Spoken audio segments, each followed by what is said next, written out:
Earlier tonight on TBS, man, you talk about a shocker. You start the playoffs with an upset right off the bat. Here are the Atlanta Hawks, who fought so hard to get that home court in the Eastern Conference all the way through the playoffs, and now they've lost it. They lose serve in the first game against the Miami Heat. Stunning to you?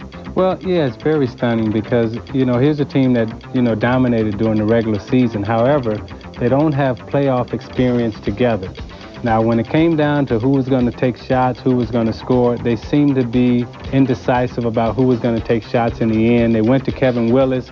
That was with 1:19 left, and they're down by 1. Yeah, but they seem to have trouble finding a go-to guy when that guy usually in the playoff has been Dominique. It wasn't going to be Danny Manning. They benched him.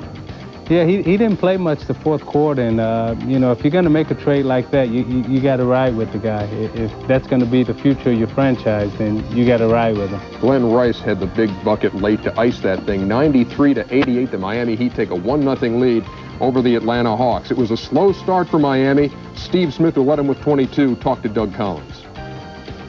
Well, we were very, very tight. I think just being in the playoffs, you can see it in everybody's face and everybody's body motion. We were just real tight. And then Coach Locker yelled at us and said, it's just fun. It's a fun game. You should be happy to be here and just play with a lot of emotion and have fun. What's the thought process now from Miami? I think the thought process is for us to come in tomorrow and really put a lot of pressure, Saturday, and really go after those guys and see if the pressure turns on their way and they're a little tight.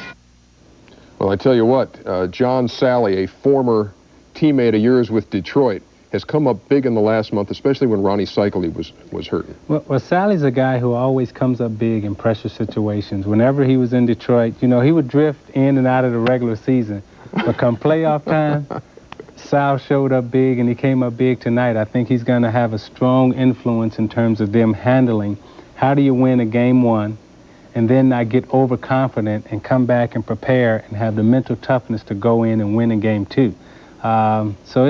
Sally played a big role in keeping their mental psyche together. Yeah, there's no overstating the importance of having been there in the playoffs. John Salley can speak to that. So can Byron Scott, and he delivered tonight for the Indiana Pacers. The story from Orlando when the Reebok halftime report continues.